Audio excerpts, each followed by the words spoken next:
What's up, YouTube family? I'm Ben. And I'm Andrea with VW Family Farms, and today we're going to show you a couple of ways we make money on our homestead. Stay tuned. We sell cats. No, I'm just kidding.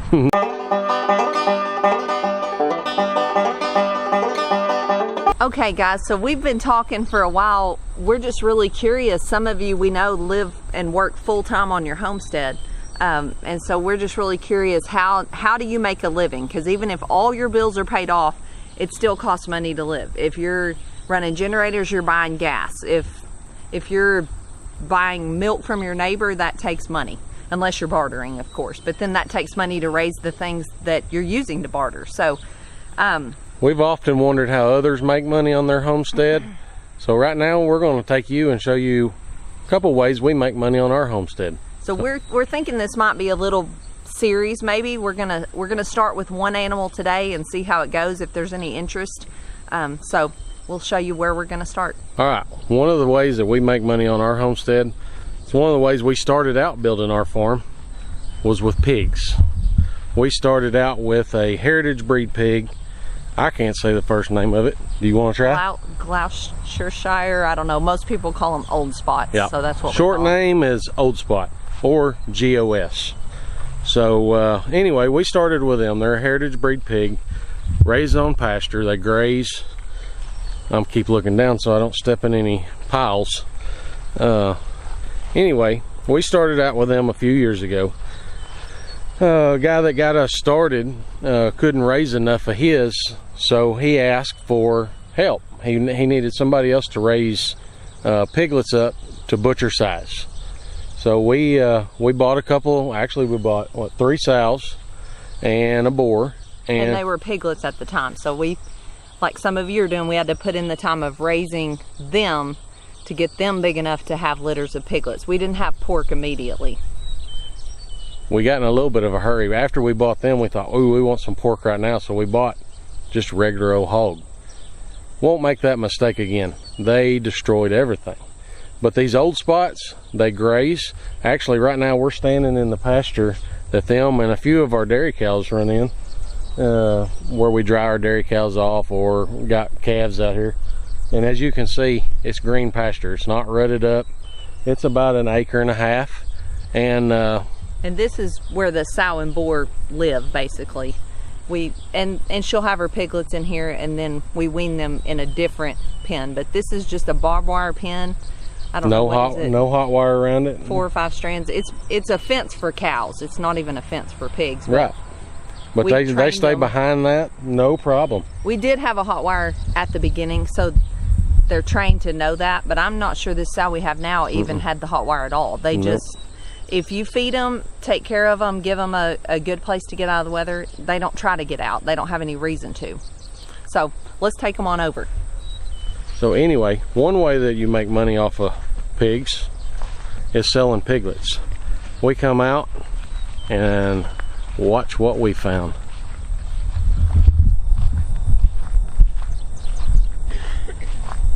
We're gonna be quiet so we don't wake up the mama sow. She can be a little grumpy.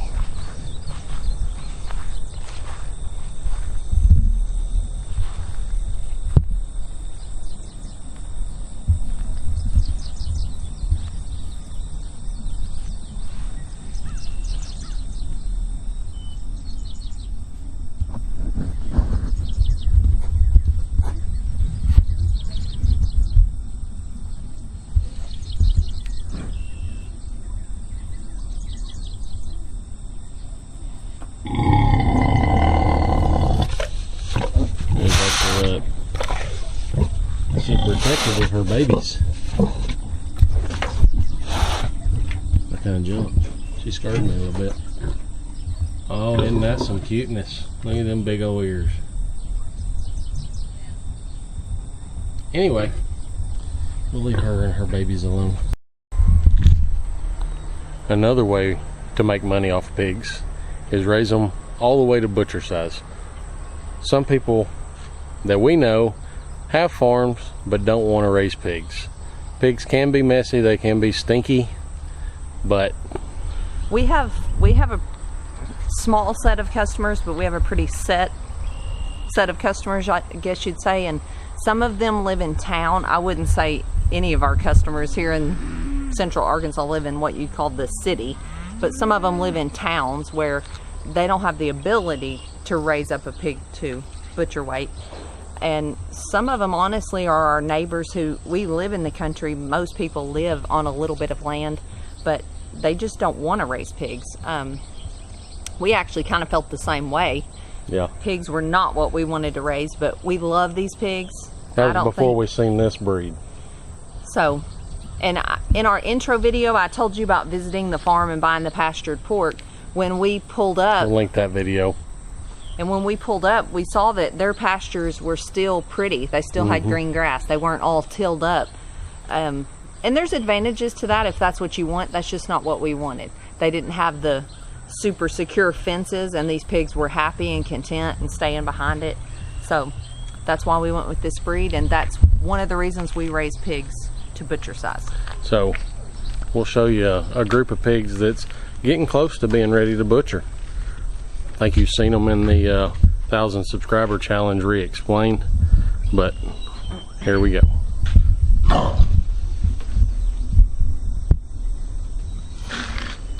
This group of pigs, these are like 6-month-old pigs. So in a couple months, we will take them to the slaughterhouse. I don't know how else to say it. Processing plant. Processing plant. I'll spit it out here in a minute. Because again, there's a lot of people that live in town. They don't have any way to haul a pig. So what we do is we raise them up from babies like you just seen, all the way up to butcher weight, and then we'll haul them there for them. All they have to do is go pick up their processed meat. They have to, the only other thing is they have to call, and they get to decide how to have it cut, if they want anything smoked or anything like that. That's totally their decision. How thick they want, pork chops, things like that. They take care of all that. They pay processing. We have a standard rate we charge. Let's go. So.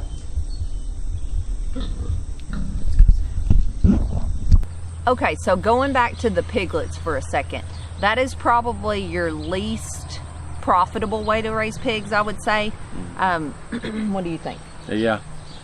But we're not going to throw out dollar amounts of what we charge or what we make, because everything's different everywhere. Cost of living's different, cost of feed's different, things like that. But selling piglets, that breed sells for a little more than, of course, a normal everyday pig. But that's another thing. Our cost on piglets even varies depending on the market at the time. There's times around here you can't hardly give a piglet away, and then there's times everybody wants them, and especially this breed, because they don't root as much and they are sought after more, you're going to get a little more if you raise that type of pig.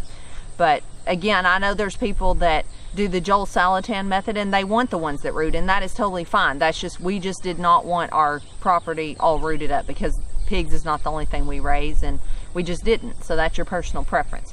So I'm going to say selling piglets is your least profitable, but like you saw that sow that just had the baby, she had 10, and then we have a neighbor that's having some babies for us. They have 7 that they just had, so that's 17. That's pushing a little past what we have customers for. We don't do farmers markets. We haven't ever advertised really. It's just been word of mouth to family and friends. Honestly, when we started doing pigs, we just started it for us, for our own meat, because we thought we could raise it cheaper than we could buy it. And we started raising one. We wanted one for us, but then getting in with this friend of ours that needed some more raised. He bought everything that we wouldn't use or we wouldn't sell, but he told us from the beginning, people's going to see that you have pigs and they're going to come to you, stop by wanting to buy pigs from you. And it has happened. The word of mouth's got out that we raise pigs, and that these pigs are the marbling in the meat is just amazing. And we do supplemental feed. I can't see raising pigs with no grain at all. But one thing I wanted to mention is, if you're thinking of getting into pigs, maybe you're new to it and you haven't totally thought everything out, which we didn't. No. I don't see how you can raise pigs and only feed your own family, honestly, because pigs don't have 1 or 2 pigs in a litter. If they do, something's wrong. So Right. you're gonna have to do something with the extra pigs. So there's selling the piglets. If Piglets, you I can't. would say that's, which we're probably gonna do some of pretty soon, because like I said, 17's pushing it a little bit for our customer base. And right now, Ben does have a full-time job. I've mentioned that before, but we can't go sit at farmers markets all the time. We have too many things going on. He works all week. We've tried it not before, there yet. and that was the third method of making money. Is you can get, in our area, we can get these processed, USDA inspected, and sell them by the pound, by the package, whatever you want to say. And but that is, to us, that's labor intensive. Yeah, So it's profitable, but I would say that's probably the most profitable, but it's going to be your most time consuming, because you're going to have to sit on meat. You're going to have to sell it by the pound.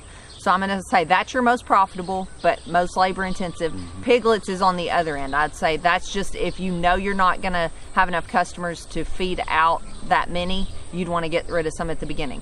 least profitable, but least labor intensive. Yes, less time consuming. In the middle is where we mostly sell ours, and that is where we raise them up 6 months. 8 months. 8 months, that's right.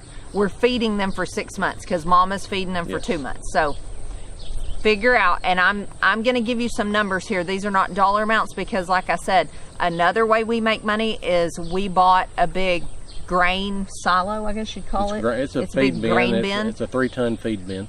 It actually holds 6, but we buy Yes, that's right. we I'm buy sorry. 3 at a time. Yeah. And that's just because we like to get fresh feed every 3 tons. It's not, we've bought 6 before. There's nothing wrong with it. That was back when we was running 3 sows. Right. And having bukus of piglets. So buying feed in bulk is, if you're going to feed out pigs, is a way you can save money. If you have a way to store it, we've even stored it in the big white peanut sacks before we had the grain bin. So buying feed in bulk is definitely the way to go with pigs. Also, we raise them up, like I said, for 6 months. And I basically do most of the everyday feeding because Ben's at work. Me and the kids do it. And I have it down almost to a science. They get 6 pounds of feed per day, per pig, for 6 months. And that will raise, they will be fat and sassy. They are great, ready to be butchered, I would say. But they're also on pasture themselves. Yes. They're on a different pasture pen than boar and sow. But they get to graze. They have a pond. Dug them a pond. They've got a good watering hole to get fat, happy, muddy, just like pigs are supposed to do. They're not raised in that little barn like you just seen there, and that's the only place they can go. Pigs need vitamin D from the sun.